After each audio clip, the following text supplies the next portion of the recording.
안녕하세요. 예, 4차 강의 진행하도록 오늘 그 110조 사기강박 논점 이래 정리할게요. 사기강박 그 대리 문제, 특히 그 무건 대리 논점 정리하고 무효 취소까지 갈 수 있으면 이어가고 내일 민법 정책 마무리하고요. 종강할 수 있도록 민법 정책 끝낼 수 있도록 하고 다음 주에는 채권법 이래 정리할 테니까 같은 행태로 이래 살펴보겠습니다. 자, 110조인데 조문 보기 전에요.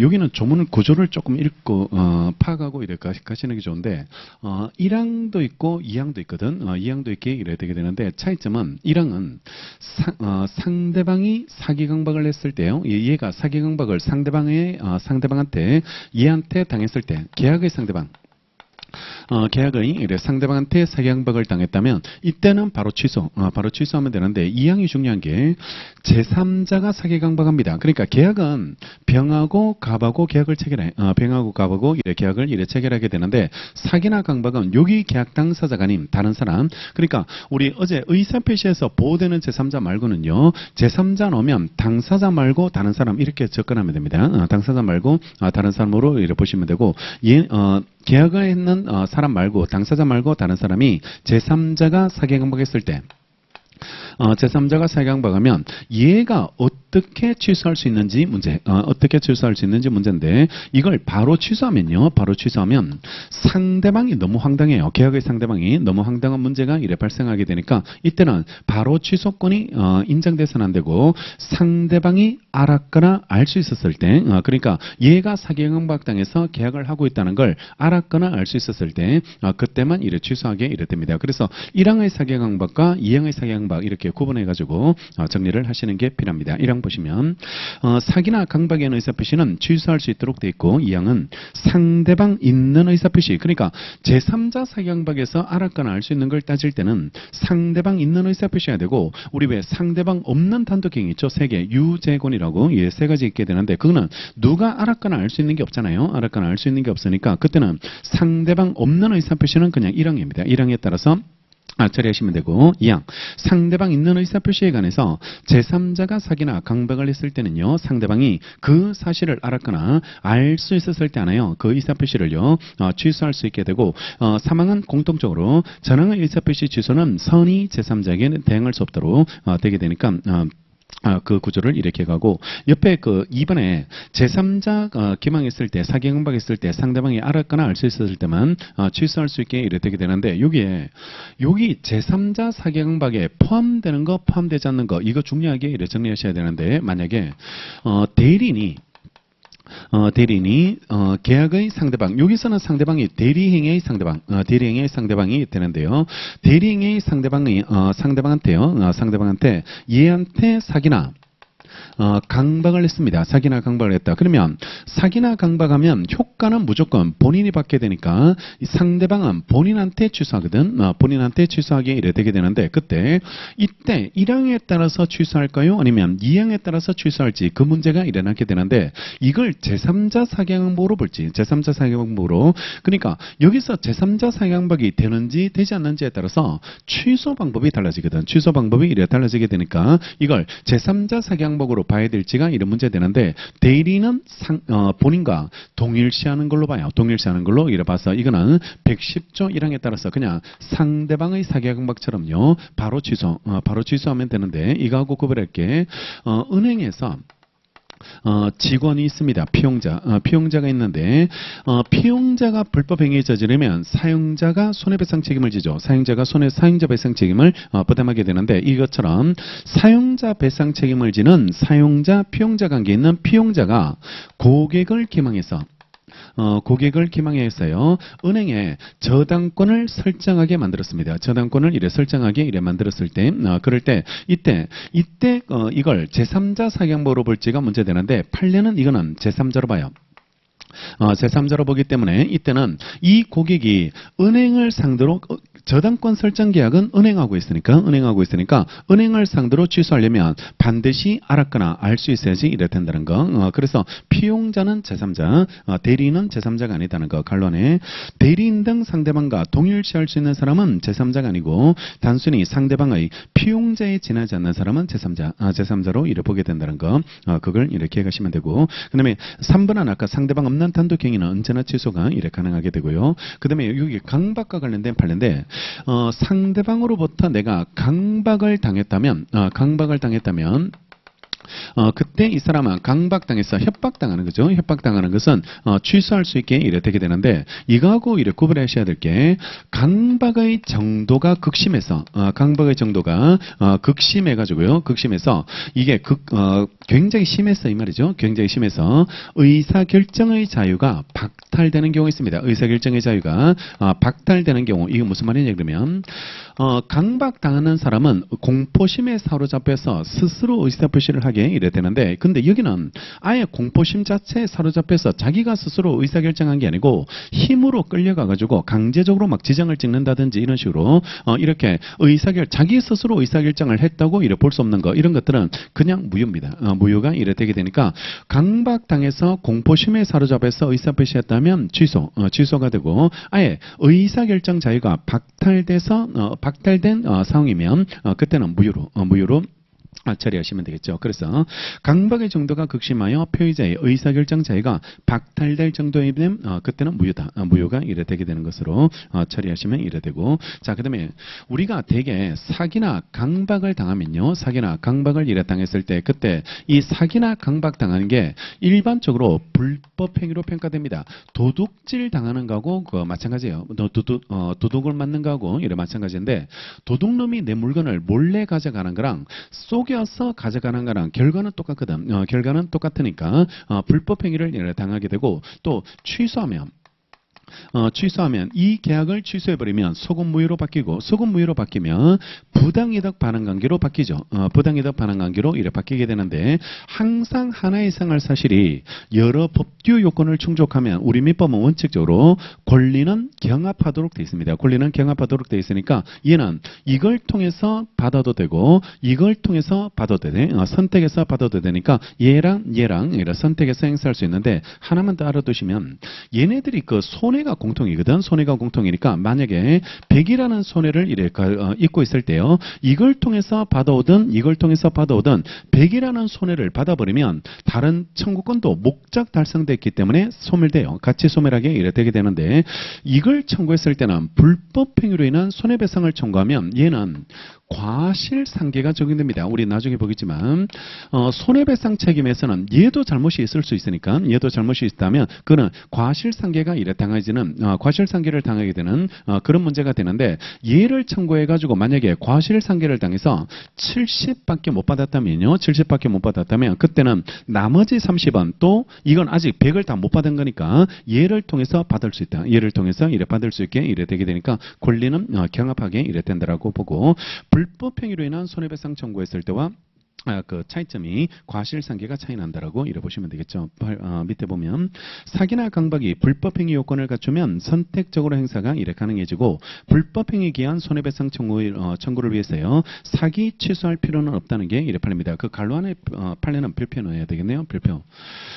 지금 제3자 병과 갑이 얘의 사기나 강박을 당해가지고 계약을 체결했다면, 이 사람이 알았거나 알 수 있었을 때 사기당한 사람은 취소권이 발생하는데, 근데 이 사람은 얘를 상대로 이거 취소도 할 수 있지만 사기 강박 당했으니까 얘한테도 불법 행위로 인한 손해배상 책임을 물을 수 있거든. 불법 행위로 인한 손해배상 책임을 물을 수 있게 되는데, 근데 이걸 묻기 위해서 먼저 취소를 해야 돼요? 아니면 취소하지 않더라도 불법 행위로 인한 손해배상 책임을 물을 수 있는 걸로 봐야 될지, 그러니까 이걸 먼저 취소해야지만 가능할까요? 아니면 취소하지 않더라도 할 수 있는지가 문제되는데, 그거는 필요 없습니다. 이거 바로 물어도 된다는 건, 이거 바로 취소하지 않더라도 불법 행위로 인한 손해배상 책임을 묻게 이래 된다는 거죠. 110조 논점 그 정도 이렇게 해서 정론점을 이래 조문 중심으로 해서 정리하고 제3자 사기는 많이 나옵니다. 많이 출제가 되니까 제3자에 들어가는 거 들어가지 않는 거 논점을 잘 정리하시고 자 111조는 우리 저번에 한번 찾아봤는데 다시 한번 정리해드리면 의사표시가 언제 효력을 발생할지 어느 시점에서 효력을 이래 발생한다고 이래 볼 수 있을지가 문제되는데 대개 우리가 편지를 보낼 때요. 맨 먼저 이메일을 작성하죠. 이메일을 작성하고 그 다음에 보내기 버튼을 누르죠. 발신을 하게 이래 되고 그 다음에 그 상대방한테 도착을 합니다. 그죠? 도착해서 그 사람이 클릭만 하면 읽을 수 있게 이래 되는 거고 드디어 그 사람이 클릭을 해서 읽었다라고 하면 읽은 표시가 나오잖아요. 그게 읽어서 이해했다는 것을 요지라고 불러. 요지라고 부르는데 이해로 이해하시면 됩니다. 이해했다라고 이래 보시면 되는데 우리 민법은 의사표시의 효력 발생 시기를 이해했을 때로 보지 않고요. 이해했을 때로 보지 않고 읽을 수 있는 상태만 만들어주면 의사표시는 여기서 효력 발생, 여기서 효력이 이래 발생하는 것으로 도달죄를 이래 취하고 있는데 이걸 이해까지 가지 않더라도 효력 발생한 것으로 보는 이유는 뭐냐 그러면 이 사람들이 읽지 않는 사람들이 있습니다. 그러니까 이메일 왔을 때 우리가 왜 삭제 버튼 눌러버리죠? 스팸 같은 거 이런 것들은 읽지도 않고 그냥 바로 삭제 버튼을 눌러버리게 되는데 그러면 여기까지 이래 간다라고 해서 이때 효력이 발생한다고 해버리면 읽지 않는 사람한테는 효력 발생이 안 돼요. 효력 발생이 안 되는 게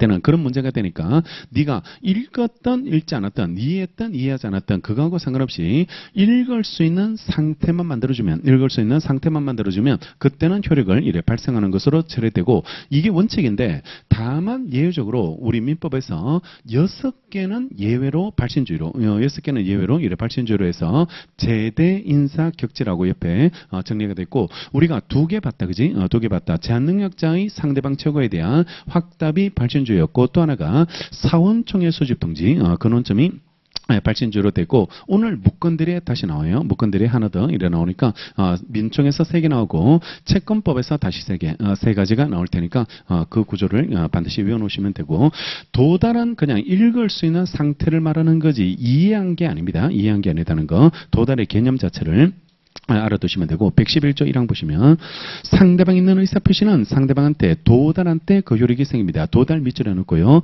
도달주의를 우리 민법이 취하고 있고 옆에 발신주의는 꼭 외우시고 그 다음에 2항을 발표하고 의사표시자가 그 통지를 발송하고 나서 사망하거나 제한능력자가 되어도 의사표시 효력에 밑줄하세요. 영향을 미치지 않는다. 거기 밑줄 영향을 미치지 않게 이래 되는데 자 봐요. 의사표시를 발송할 때는 멀쩡했고요. 발송할 때는 살아있었는데 이게 도달하기 전에 중간에 사망했거나 제한능력자가 되어버립니다.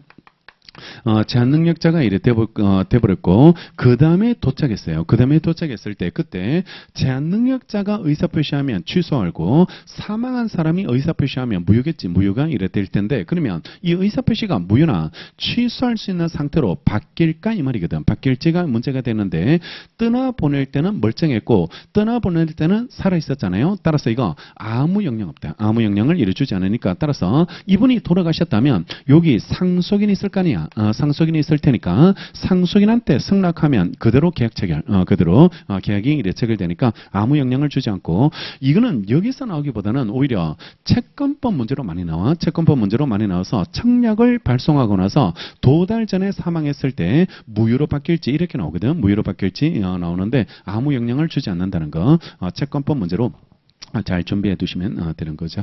자, 그 다음에 112조 보시면 의사표시 상대방이요. 의사표시를 받았을 때요. 제한능력자일 때는 의사표시자는 그 의사표시로서 밑줄 대항할 수 없다. 거기 밑줄하고 대항할 수 없다라고 이래 되어 있습니다. 자, 상대방이 의사표시를 얘한테 했는데 이걸 받은 사람이 제한능력자가 받아버렸습니다. 제한능력자가 받아버렸을 때 민법은 모든 제한능력자들은 스스로 단독으로 법률행위를 하지 못하죠. 그죠? 단독으로 법률행위를 할 수 없게 이래 되게 되는데 근데 이걸 단독으로 법률행위를 하지도 못하는 사람은 받지도 못하는 것으로 봐요. 받지도 이래 못하는 것으로 이래 처리하기 때문에 제한 능력자는 수령 무능력자로 봅니다. 받을 수 없는 사람으로 이래 보게 되니까 받을 수 없게 이래 되는데 문제는 이걸 그러면 얘가 받았을 때 이 의사표시가 무효가 될까가 문제되는데 이 지금 조문에서 무효다 이렇게 만들어 놓지 않고 대항할 수 없다 이래 만들어져 있거든. 대항할 수 없다라고 만들어져 있어요. 그러니까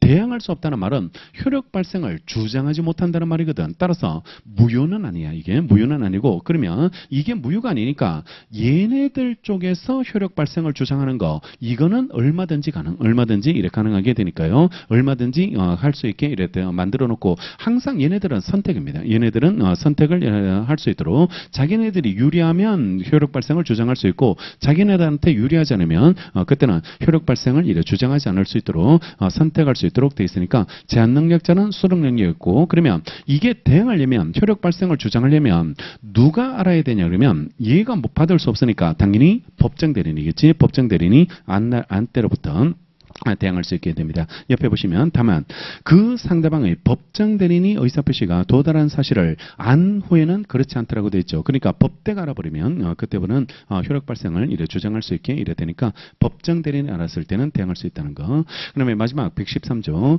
표의자가 과실 없이 상대방을 알지 못하거나요. 상대방의 소재를 알지 못했다면 의사표시는 민사소송법 공시송달의 규정에 따라서 송달할 수 있게 이래 됩니다. 과실 없이 밑줄하세요. 과실 없이 밑줄하고 도대체 이 사람이 어디 사는지를 알 수가 없으니까요. 의사표시를 하지를 못하고 있습니다. 의사표시를 하지는 못하는데 이 의사표시를 해야지 지금 그 소멸시효를 중단시킬 수 있다든지 어떤 최고를 할 수 있게 이래 되게 되는데 이걸 도대체 이 사람이 어디에 사는지를 알 수 없게 되는 그런 문제가 이래 생겼을 때 그때를 대비해 가지고 우리 민사소송법에서 공시송달 규정을 만들어 놓고 거기에 따라서 송달하는데 공시송달이 그 신문 광고 같은 거 내는 겁니다. 신문 매경 같은 데 보면 공고란이 나오는데 그런데 이제 권고 내는 거 이런 것들을 공시송달이라고 하는데 그런 형태라도 의사표시를 할 수 있도록 효력 발생을 시킬 수 있도록 만들어준다라고 평가하시면 되겠습니다. 여기까지가 의사표시고 어제 정리했던 제3자 논점을 잘 정리하고요. 그리고 지금 최근에 착오와 관련된 판례들이 중요한 게 꽤 많아요. 꽤 많이 나오게 이래 될 테니까 착오 논점들, 사기강박 논점들 기본적으로 좀 많은 문제가 이래 출제되게 될 테니까 논점들을 꼼꼼하게 이래 잘 보시고 자 그다음에 대리 논점 대리 문제로 넘어가서 이래 살펴보게 될 건데 잘 봐야 됩니다. 원래 법률행위는 행위자가 효과받는 게 그게 원칙이 이래 되는데 지금 보시는 대리는 법률행위는 대리인하고 효과는 상대방이 받는 제도가 대리제도고 행위자와 효과 받는 사람이 구분되어지는 거 그게 대리제도고 민법에 딱 두 개 나옵니다. 민법에 딱 두 개 대리 대표 이렇게 두 가지로 이렇게 구분해서 정리하시고 삼명관계 논점들 이런 것들을 하나씩 대입해서 이렇게 풀어가는 거 필요하게 되고 114조 먼저 대리인의 효력이 나오는데요. 1항을 보시면 대리인의 그 권한 내에서요 본인을 위한 것임을 표시한 의사표시는 직접 본인에 대해서 효력이 생긴다고 되어 있죠. 자 원래 법률행위는 행위자가 효과를 받는 게 원칙이거든. 행위자가 효과를 받는 게 원칙이고 어떤 사람이 찾아와서 어떤 계약을 체결하자고 했을 때는 얘가 계약의 당사자가 되는 거고 이 사람한테 효과 귀속되는 거 이걸 원칙으로 이래 삼게 이래 되게 되는데 근데 여기 대리는 예외적으로 행위는 얘가 하지만 효과를 얘가 받는 게 아니거든. 효과를 얘가 받는 게 아니고 다른 사람이 효과를 받게 되는데 얘는 어떻게 알까 이 말이거든. 상대방은 이걸 어떻게 할까? 되게 행위자가 효과 받는 게 원칙인데 여기서는 지금 행위자와 효과 받는 사람이 구분되어지고 있는데 이런 걸 상대방으로서는 어떻게 할 수 있을까? 어떻게 알 수 있을지가 이런 문제 되는데 이걸 얘가 알려줘야 된다는 겁니다. 얘가 알려줘서 자기가 본인을 위해서 하고 있다는 걸 나타낸다는 걸 한문으로 표현하니까 나타낼 현자가 있고 이런 명자가 있어서 현명주의라고 부릅니다. 현명주의라고 있어 본인을 위한다는 걸 표시한다. 본인을 위한다는 걸 내가 본인을 위해서 대신 행위를 하고 있다는 거 이걸 나타내주면요. 그러면 상대방은 대리인이 효과를 받는 게 아니고 본인이 효과를 받는 거라는 걸 알 수 있게 이래 되는 거고 자 효과를 귀속시키기 위해서, 효과 귀속을 위해서요. 효과 귀속을 위해서 효과를 귀속시킨다는 의사, 이걸 나타내는 겁니다. 이걸 나타내는 거고, 어제 말씀드린 대로 이익 귀속을 말하지 않아요. 이익 귀속을 말하지 않는다. 따라서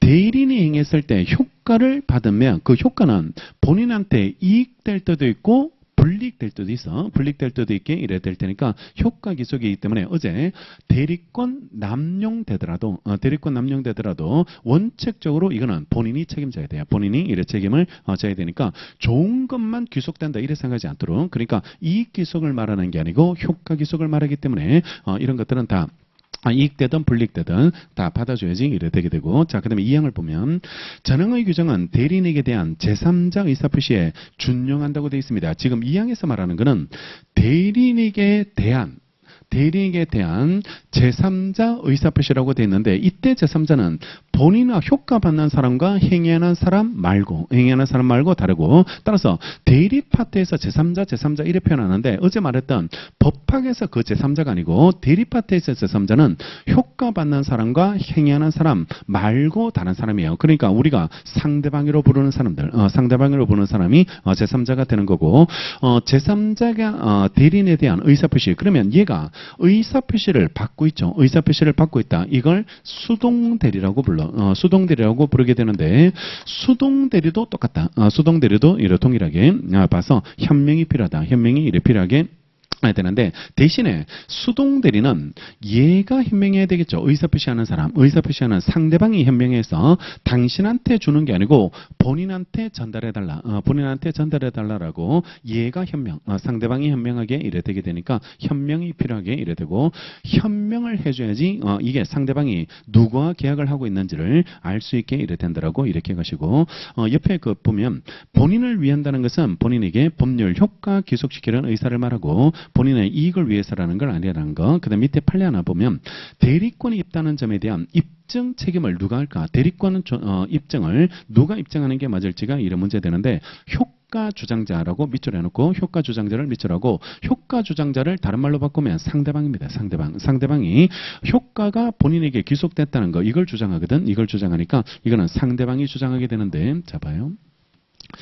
되게 우리가 계약을 체결했잖아요. 계약을 이래 체결했다. 내가 이 사람하고 계약을 체결하면, 매매 계약을 체결하면 내가 이 사람이 가지고 있는 부동산을, 아니면 내가 가지고 있는 부동산을 얘한테 10억 주고 팔기로는 매매 계약을 체결해. 매매 계약을 체결하면 매매 계약을 체결했다는 그 요건을 충족하면 효과가 어떤 게 나오냐 그러면, 부동산을 파는 사람, 매도인은 얘한테 매매 대금 받을 수 있죠. 매매 대금을 이래 받을 수 있고 청구할 수 있고, 부동산을 사는 사람은 반대로 인도와 등기를 받거든. 인도와 등기를 이래 받게 됩니다. 따라서 대개 이런 매매 계약을 체결했음을 이유로 해서 매매 대금을 이래 받겠다고 주장하는 사람은 이것만 밝혀내면 돼. 매매 계약을 체결했다는 거, 이것만, 내가 당신하고 매매 계약을 체결했지 않습니까? 계약서를 썼지 않습니까? 라고 해서, 따라서 그 계약의 효과로서 이걸 달라는 겁니다. 당신은 이걸 줘야 될 의무가 있으니까, 의무가 있게 이래 될 테니까, 이렇게 매매 계약을 체결했다는 사실만 입증하면 매매 대금을 이래 받을 수 있게 되는데, 근데 여기서 얘랑 체결했어. 얘랑 매매 계약을 체결했거든. 얘랑 매매 계약을 이래 체결했다면, 그러면 여기서는 하나가 더 필요한 거야. 계약을 체결했다는 것만 입증해서는 이걸 받을 수는 없고요. 이걸 받을 수는 없고, 행위를 다른 사람이 했다면, 이 사람이 얘한테 효과를 귀속시킬 수 있는 자격을 갖춘 사람이 행위했을 때만 효과가 여기에 귀속되거든. 효과가 이래 귀속되게 되니까, 따라서 이걸 돈을 주세요라고 청구하는 사람은, 청구하는 사람은 매매 계약이 체결됐다는 것뿐만 아니라요. 매매 계약이 체결됐다는 것뿐만 아니라 이 사람이 대리권이라는 걸 가지고 있으니까, 권한이죠. 권이라는 권한을 가지고 있다는 걸, 이걸 밝혀내지 효과가 얘한테 귀속되고 얘가 책임을 지거든. 책임을 이래 지게 되니까, 따라서 이렇게 매매 대금을 받겠다는 효과를 주장하는 사람이 이걸 각각 입증해 줘야 되는 거예요. 입증해 줘야지. 그래야지 이거 효과 매매대금이라는 이 10억이라는 효과를 자기가 받을 수 있게 이래 되게 되니까 일반적으로 계약의 그 대리는 아니면 계약 체결했지 않느냐 이렇게만 밝혀주면 되는데 대리인이 이렇게 들어왔다면 그때는 이걸 같이 입증해 줘야 돼요. 두 개를 이렇게 같이 입증해 줘야지 얘한테 책임지세요. 이렇게 주장할 수 있게 되고 권리가 그때 성립하게 되거든. 권리가 이래 성립하게 되게 되니까 두 개를 입증하게 이래 됩니다. 그래서 효과 주장자라고 부르게 이래 되게 되는데요. 여기서는 이게 이렇게 이 효과 주장자 이런 것들이 여기서 봤을 때는 크게 당황스럽지 않은데 시험장에서 이게 표현을 보면 되게 당황스럽습니다. 이게 효과 주장자가 누군지 이런 것들이 누굴 말하게 되는지 이런 것들을 미리미리 찾아놓고 알아두지 않으면 이런 것들은 되게 당황스럽게 되고 대개 이제 효과를 주장하는 원고가 이런 걸 주장하거든. 돈 주세요라고. 왜냐하면 당신 대리인하고 계약했으니까 그걸 책임지세요라고 이래 주장하게 이래 되고 오히려 상대방 피고가 되는 사람은 본인은 나는 저 사람하고 상관없다. 저 사람하고 상관없으니까 나는 책임지지 않겠다. 이런 이야기를 다투게 된다고. 그래서 어제 봤던 효력요건 부존재를 주장하게 되는 그런 측면으로 이래 주장하게 되는데 일단 병이 을한테요, 갑한테 일단 효과를 이래 귀속시키려면 대리권이 있었다는 것, 즉 을이 대리권을 가지고 행위했다는 거 이걸 입증해야지만 청구할 수 있게 됩니다. 자, 그다음에 115조는 현명을 안 했을 때 문제입니다. 보세요. 원래 이 사람이 행위했을 때 효과를 귀속시키려면 본인을 위한다는 의사가 있어줘야 되거든. 의사가 있어야 되는데 이걸 안 해버렸어요. 본인을 위한다는 효과를 나타난 본인에게 본인을 위한다는 의사를 나타나지 않았을 때 그러면 현명을 안 했을 때 효과는 어떻게 될까? 현명을 안 했을 때 효과는 이런 효과인데 잡아요. 현명을 해주는 이유는 내가 누구하고 거래하고 있는지를 알려주기 위해서 현명하거든. 현명하는 건데 왜냐 그러면 대개 행위자가 효과를 받아야 되는데 여기는 행위는 내가 하지만 효과 받는 사람이 따로 있다는 걸 보여주기 위해서 그래서 현명을 하는 거라고. 그러면 안 하면 이거는 상대방은 알 수 없습니다. 효과 받는 사람이 따로 있는지 따로 없는지를 판단할 수 없게 이래 되게 되니까 얘가 그대로 효과를 받아야 돼. 얘가 그대로 효과를 받아야 되고 원칙으로 해결한다 이런 말입니다. 원칙으로 해결하고 원칙은 행위자가 효과 받는 게 원칙. 행위자가 효과 받는 게 원칙이니까 얘가 행위자인 대리인이 효과를 이래 받게 이래 되는데 115조는 자기를 위한 걸로 본다. 자기를 위한 것으로 자기 자신을 위한 것으로 본다라고 해가지고 115조가 규정을 이래 두게 됩니다. 115조 전부 보시면 대리인이 본인을 위한 것임을 표시하지 않았을 때 그 의사표시는 자기를 위한 걸로 본다라고 돼 있죠. 그래서 자기가 책임을 져야 되는 것으로 자기를 위한 걸로 본다라고 해서 간주입니다. 간주로 이래 처리가 이래 되고 만약에 이 조문이 없으면 어떻게 되냐 그러면 이 조문이 115조라는 조문을 따로 만들어 두지 않으면 대리인은 자기 생각은 본인에게 효과 귀속시킬 생각으로 행위를 했거든. 행위를 했는데 근데 실제 현명을 안 해버리면 효과가 자기한테 귀속돼 버리거든. 자기한테 귀속되니까 어제 봤던 생각과 표시가 불일치가 일어난다고. 불일치가 일어나니까 얘네들은 100% 차고 주장을 해버립니다. 차고 주장을 해가지고 이거는 차고입니다. 이렇게 주장하는데 그거 못하게 막는 점은 간주시켜버려가지고 나중에 다른 이야기 못하게 차고에 빠져서 했다. 이런 이야기를 할 수 없도록 하기 위해서 간주를 시키고 있고 예외 중요합니다. 다만 상대방이 대리인으로서 한 것임을 알았거나 알 수 있었을 때는요. 전조 재량의 규정을 준용한다고 돼 있죠. 그러니까 현명을 안 했는데 상대방이 알았거나 알 수 있어요. 상대방이 알았거나 알 수 있어서 이거 대리인으로서 한다는 것을 상대방이 알았거나 알 수 있었다면 상대방은 이거는 다 보호됐네. 그지? 보호가 이래 됐으니까 그때는 본인에게 효과 귀속이 되는 것으로 이렇게 평가하시면 되겠습니다. 114, 115 이렇게 연결해가지고 논점을 이렇게 가시면 되고 그 다음에 116조 대리인의 하자인데요. 이랑 의사표시 효력의 의사연결 사기강박 또는 어느 사정을 알았거나 과실로 알지 못한 것으로 인해서 영향을 받을 때 그 사실 유무는 대리인 점 찍고 대리인을 표준해서 결정하기에 이래 되게 됩니다. 실제 행위는 지금 대리인이 하고 있거든. 대리인이 하기에 이래 되게 되니까 착오에 빠졌는지 사기강박을 당했는지 아니면 선인지 악인지 모두 얘가 판단 기준, 대리인이 판단 기준이 이래 되니까 실제 행위하는 사람을 기준으로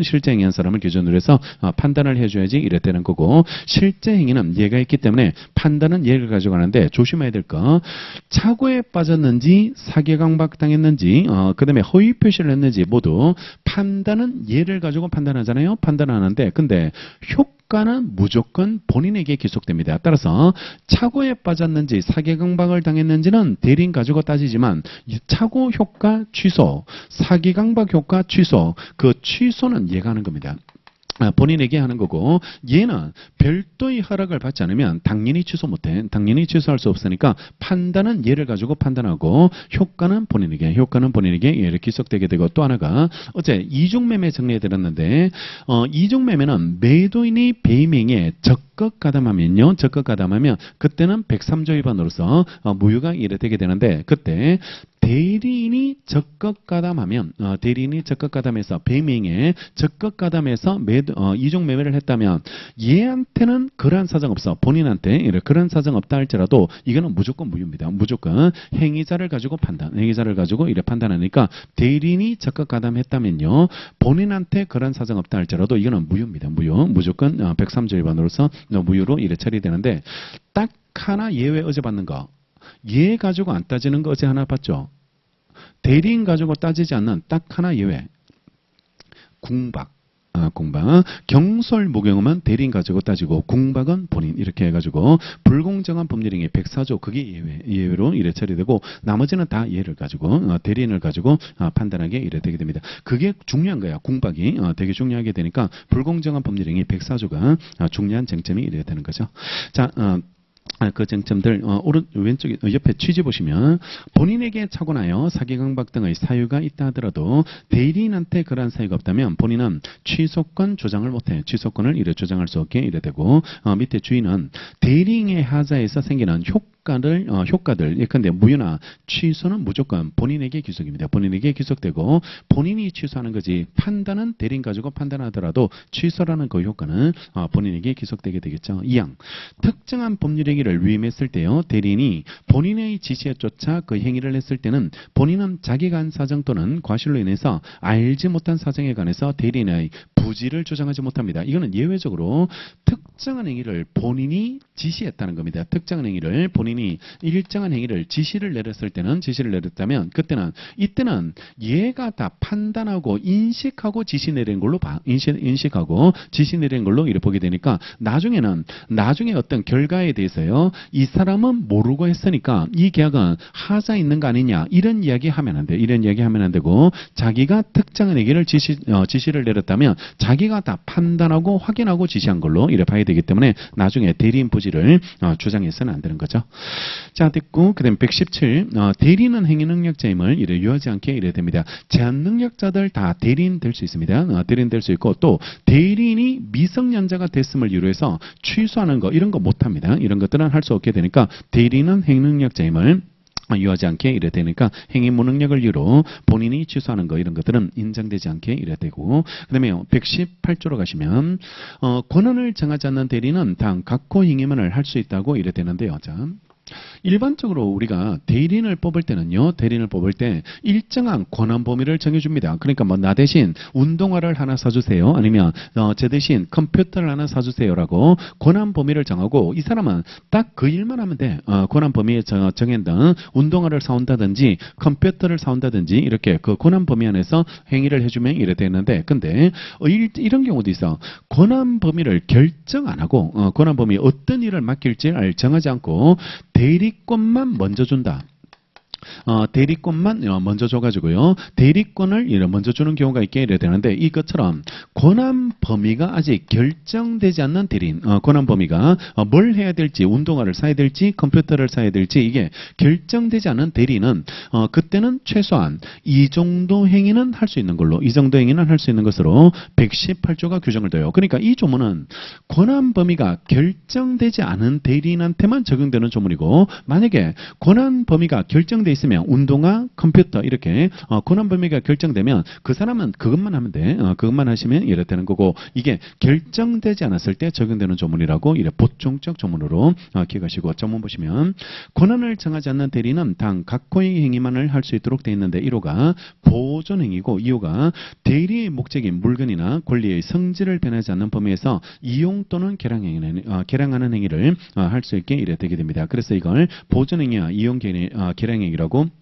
부르게 이래 되게 되니까 이용 개량행위로 이래 평가하시면 되고 요 조문을 우리가 앞에서 부재자 재산관리인에서 부재자 재산관리에서 준용했고 부재자 재산관리인도 보존행위와 이용 개량행위는 단독으로 합니다. 단독으로 하고 이걸 넘는 행위할 때 넘는 행위가 여기 없는 처분이거든.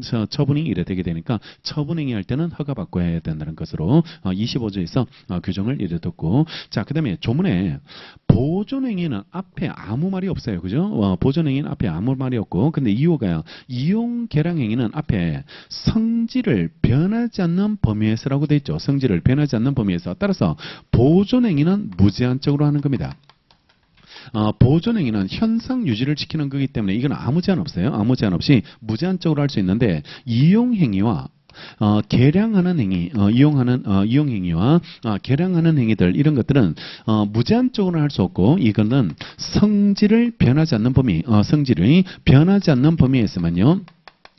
변하지 않는 범위에서만 할 수 있도록 이래 제한을 두고 있게 이래 됩니다. 그래서 얘는 제한을 받고 있다. 얘는 이래 제한을 이래 받고 있으니까 성질을 변하지 않는 범위에서만 할 수 있는데 옆에 얘를 간단하게 보면 보존행위로 되는 게 되게 현상 유지하는 것들인데 소멸시효를 중단시킨다든지요. 미등기 부동산에 대해서 보존 등기한다든지 기한 도래 채무를 변자는 거, 기한 도래 채무를 변자는 거 이런 것들이 다 현상 유지고 원인 무효 등기를 말소해서 등기를 찾아오는 거 이런 것들도 보존행위로 이렇게 보게 되니까 말소 청구하는 거 이런 것들도 보존행위로 평가하시면 되고 그 다음에 이용개량행위는 관리행위인데 성질을 변하지 않는 범위에서만 가능한데 물건을 임대하는 거 이게 대표적인 이용행위입니다. 이용행위가 이래 되고 개량행위는 금전을 무이자를 이자부로 바꾸는 거 이자부로 이렇게 바꿔서 이렇게 대하는 것을 그런 것들을 개량한다라고 이렇게 부르게 되는데 자 이거 성질이 변하지 않는 범위에서만 할 수 있고 성질 바뀌면 못하거든. 성질 바뀌면 못하는데 수험에서 성질 바뀌기 때문에 못하는 경우 대표적인 예 이걸 외워버리라. 이걸 외워버리고 성질 변하게 되는 이런 경우는 할 수 없게 되는데 밑에 예금을 주식으로 바꾸는 겁니다. 예금을 주식으로 이래 바꾸게 이래 된다면 이런 것들은 성질이 달라지기 때문에요. 이런 것들은 할 수 없게 이래 되게 되니까 예금을 주식으로 바꾸는 건 안 된다라고 그렇게 이래 정리해 두시면 되겠죠. 자, 그다음에 119조요.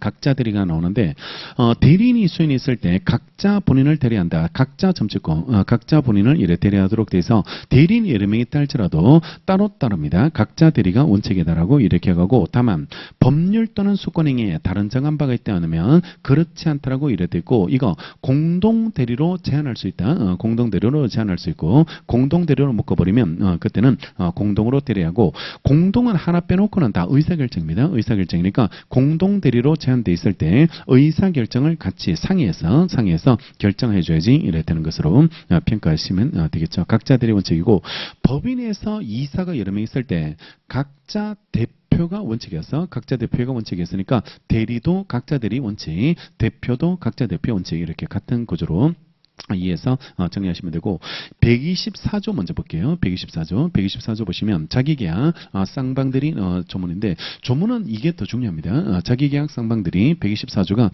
더 중요하게 봐야 되는데 124조에서는 자기 계약과 혼자서 사고 팔고 다는 거 이걸 자기 계약이라고 부르게 되고 그러니까 만약에 본인이 대리인한테 어떤 물건 하나 사주세요, 운동 하나 사주세요라고 대리권을 줬는데 마침 운동화 파는 사람이면 갑을 위해서 사는 사람도 자기, 갑한테 파는 사람도 자기가 팔게 이래 되니까 혼자서 사고 팔고 다는 거 이걸 자기 계약이고 쌍방 대리는 파는 사람도 대리하고 사는 사람도 대리하는 거, 사는 사람도 이래 대리하는 걸 쌍방대리라고 부르게 되는데, 자기계약과 쌍방대리는 우리 민법에서 원칙적으로 금지, 원칙적으로 할 수 없도록, 이게 본인한테 되게 손해가 끼칠 수 있는 그런 문제가 되기 때문에요.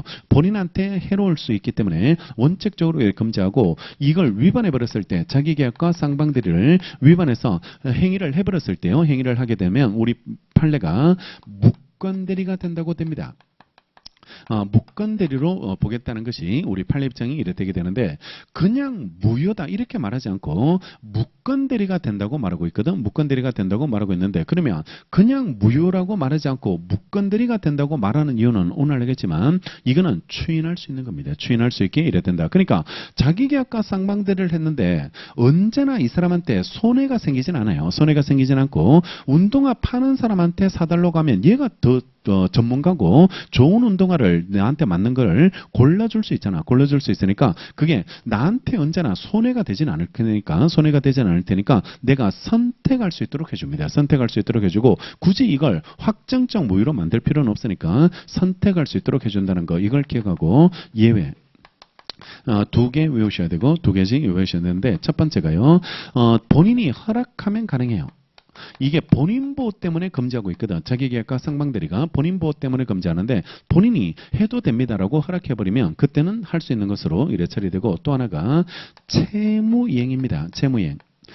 채무이행은 단순한 결제수단에 불과하거든. 결제수단. 예컨대 부동산을 갑이 병한테 팔아요. 부동산을 갑이 이래 병한테 팝니다. 그러면 이 사람은 등기를, 자기 등기를 사는 사람한테 넘겨줘야 되거든. 넘겨줘야지 이래 되게 되는데, 근데 법무사가 선임돼서, 서민의 친구 법무사가 등기 자체를 주는 사람도 대리하고 받는 사람도 대리해서 얘가 받아서 얘한테 넘겨주거든. 넘겨주게 이랬되는데, 이게 쌍방대리잖아. 쌍방대리가 이랬되는데, 근데 등기주는 채무를 그냥 이행했을 뿐인 거지 본인의 이해충돌 문제 이런 게 나오지 않거든. 이런 게 나오지 않기 때문에 채무이행은 채무이행은 가능하게 되게 되는데, 다만 채무이행도 안 되는 거 두 개 기억하셔야 돼. 채무이행도 이해충돌이 생기지 않아야지 채무이행이 가능하고, 이해충돌이 생겨버리면 그거는 채무이행이라도 안 돼. 채무이행이라도 할 수 없게 되는데, 대물 변제하는 거. 대신 물건으로 변제해버리면 이거는 더 비싼 가격으로 이래 변제하는 그런 문제가 이래 되게 되니까 그때는 허용되지 않고, 또 하나가 경계계약을 체결하는 거.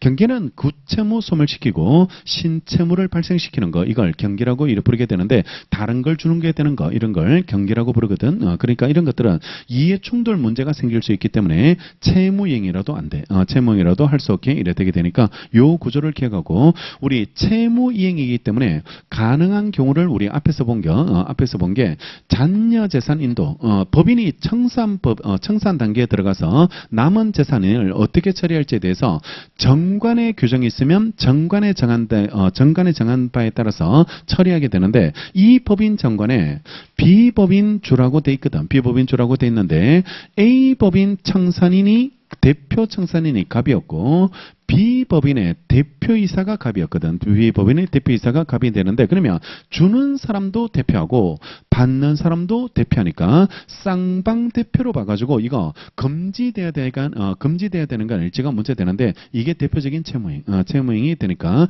남아있는 잔여재산을 주는 것에 불과하니까 이런 것들은 이해충돌 문제가 없어서 쌍방대리 금지에 위반되지 않는다는 게 판례, 위반되지 않게 이래 되게 되니까 자기계약과 쌍방대리 하는 점을 기억하시면 되겠죠. 자, 조문 124조. 대리는 본인의 허락 없으면요, 본인을 위해서 자기와 법률행위를 하거나요, 동일한 법률행위에 관해서 당사자 쌍방을 대리하지 못하고, 다만 채무이행은 할 수 있습니다. 채무이행은 할 수 있게 돼 있다라고 이렇게 기억하시고, 취지는 본인 보호 때문에 금지시켰고, 따라서 두 가지 예외, 본인이 허락하면 되고 채무이행은 가능한데 안 되는 거, 채무이행도 안 되는 거, 대물변제, 경계, 그 두 가지는 채무이행이라 할지라도 이해충돌이 있기 때문에 허용될 수 없게 이래 되겠죠. 자, 됐고, 그 다음에 120조로 가겠습니다. 복대리로. 아니요, 하나 더 해야 돼. 129조, 127조. 127조 논점을 정리해야 돼요. 127. 대리권 소멸 사유, 대리권 소멸 사유가 127조에 이래 나오게 되는데, 127조는 임의대리든 법정대리든 공통적으로 적용되는 사정, 공통적으로 적용되는 사유가 127조가 나오고, 128조는 임의대리에만 적용되는 거 두 가지, 임의대리에만 적용되는 거 두 가지가 이래 돼 있게 되는데, 127조 보시면 대리권은 다음 각호 하나에 해당하는 사유가 있다면 소멸된다고 돼 있는데, 1호 본인의 사망 사동그라미하고 2호 대리인의 사망 사동그라미 성년후견 개시 성동그라미 파산 파동그라미였어요. 그래서 본인이 사망하거나 아니면 대리인이 사망하거나 파산 선고를 받거나요. 성년후견이 개시됐을 때, 성년후견이 개시되면 그때는 대리권이 소멸하고 임의대리든 법정대리든 공통입니다. 이거는 공통사유로 소멸하게 이래 되고, 여기서 하나 정리할게. 성년후견 개시 선고가 개시되면 대리권 소멸하도록 돼 있는데, 우리 앞에서 117조에서 대리는 행위능력자임을 유효하지 않는다고 돼 있잖아. 행위능력자임을 유효하지 않는다. 그러면 제한능력자도 피성년후견인도 대리인 될 수 있게 돼 있는데, 그러면 여기서 성년후견 개시됐을 때 대리권 소멸하라는 조문은 충돌되고 모순되는 느낌을 주게 되거든. 충돌되고 모순되는 느낌이니까 이게 충돌되는 거 아닙니까가 이런 문제 되는데, 처음에 이 사람이 피성년후견임을 알고 얘가 대리인으로 뽑는 거랑, 처음에는 제한능력자가 아니었다가 갑자기 성년후견 개시 선고를 받아서 피성년후견으로 바뀌는 거, 이거는 범위가 다릅니다. 그러니까 원래 내가 할 수 있는 행위가, 맡길 만한 행위가 피성년후견인도 해도 되겠다라고 해서 그 정도 행위를 해도 되겠다라고 맡길 때와, 그 다음에 원래는 모든 행위를 해야 될 사람인 줄 알고 뽑았는데 갑자기 성년후견 개시 선고를 받아가지고 제한능력자로 돼버리면 할 수 있는 행위 범위가 줄어들게 이럴 테니까, 이거는 모순이 아니고 이거는 대리권 소멸 사유로 이래 처리하는 게 타당하다라고 이래 보시면 되고, 처음부터 제한능력자임을 알고 선임하는 경우와 처음에는 성년후견 개시 선고를 받지 않은 사람이 갑자기 성년후견을 개시 선고를 받는 거, 이런 것들은 할 수 있는 행위 범위가 달라지기 때문에 충돌되지는 않습니다. 충돌되지는 않게 이래 되고, 같이 정리해두면 나중에 위임이 종료되는 사유가 나오거든. 위임이 종료되는 사유가 나오게 되는데, 위임이 종료되는 사유는 위임인이 사망하거나 파산하거나 수임인이 사망하거나 파산하거나 성년후견이 개시됐을 때요. 성년후견이 개시됐을 때 소멸하도록 되어 있어서, 위임 종료 사유는 이게 하나 들어갑니다. 여기는 사파들이 조금 더 많이 산다. 이렇게 생각해서 사파성 이렇게 구별해서 정리를 해두시면 되고,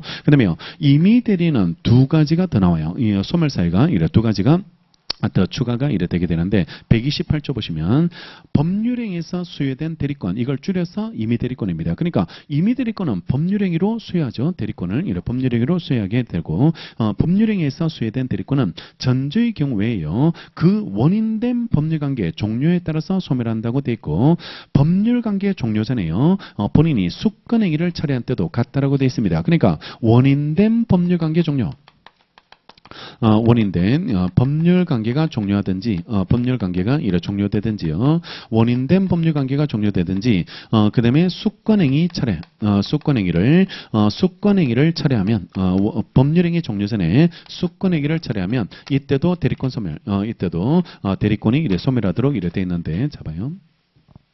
우리가 대리권 수여하는 행위, 이걸 줄여서 숙건행위라고 부르는데, 대리권 수여는 이 숙건행위의 법적 성격을 우리가 뭘로 보냐 그러면, 우리 통설이요, 상대방 있는 단독행위로 해석합니다.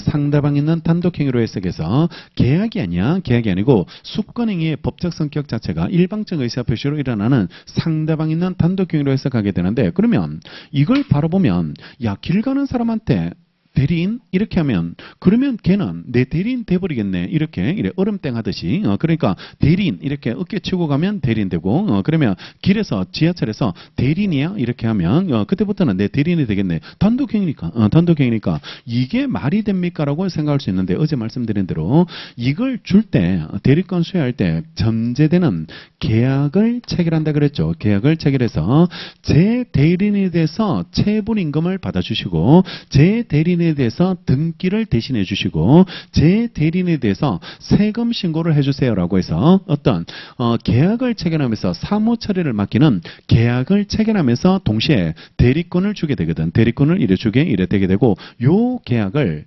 원인된 법률 관계라고 부른다. 원인된. 그러니까 밑도 끝도 없이 지나가는 사람한테 대리권 주는 게 아니고 일정한 행위를 맡기면서 대리권을 주게 된다고. 대리권을 주게 되고 소송을 맡길 때도 있고 체불임금을 맡길 때도 있고 등기 맡길 때도 있고 세금 신고를 이래 맡길 때도 있게 이래 되고 어제 도박 채무 변제를 위해서 대리권 주는 사례 기억나요? 도박 채무 변제를 위해서 대리권 주는 사례인데 원인된 법률 관계와 대리권 수여는 이렇게 구분되는 행위가 되고 이게 103조 위반으로서 무효가 될 수 있어도 대리권 수여는 영향을 안 받는 거예요. 영향을 이래 받지 않게 된다라고 이래 보고 고급지게 표현하면 무인성 이렇게 표현하게 될 테니까 아무런 영향을 받지 않게 해야 되고 그러면 내가 세금 신고를 맡기면서 어떤 세무사님한테 대리권을 줬는데 이분이 올해 종합소득세 신고를 끝냈다. 그러면 이분은 원인된 법률관계가 다 끝났네, 그지? 끝나게 이래 됐으니까 그분이 계속 내 대리인으로 남아 있을 필요가 없다. 남아 있을 필요가 없게 이래 될 테니까 그때는 종료. 그때는 종료고 아까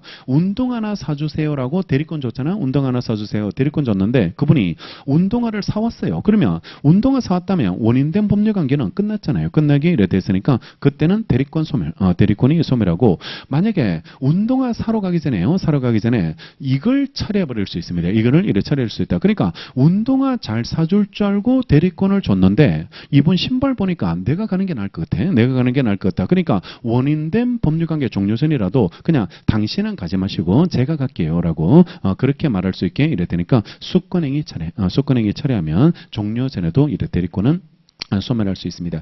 여의고 원수야 이렇게 말하면 돼. 원수다. 그래서 원인된 법률관계 종료, 수권행위 철회 두 가지로서 대리권은 소멸하게 이래야 되게 됩니다. 요 개념 구조를 좀 잘 알아놓으시고 대리권 수요를 우리가 대리에서는 대리권 수요를 공부하고 그다음에 채권법에서 위임 계약을 이렇게 공부하다 보니까 이걸 찢어서 공부하다 보니까 그러니까 이게 따로따로 이래 자꾸 이래 접근되고 제일 책을 읽다 보면 아니 단독행위 이걸 왜 단독행위지 뭐 이런 느낌을 이래 주게 되는데 실무에서는 동시에 일어나겠죠. 이건 어떤 행위를 맡기면서 대리인에 대해서 세금 신고 이렇게 동시에 일어나게 되는데 공부할 때 이래 잘라서 공부할 뿐이라고 잘라서 공부하게 이래 되게 될 테니까 이렇게 이런 성격을 이래 가지고 그래 구분해서 이래 정리하시면 되겠죠. 자, 그다음에 120조 복대리를 이래 봐야 되는데 10분 쉬었다가 복대리 정리하도록 하겠습니다.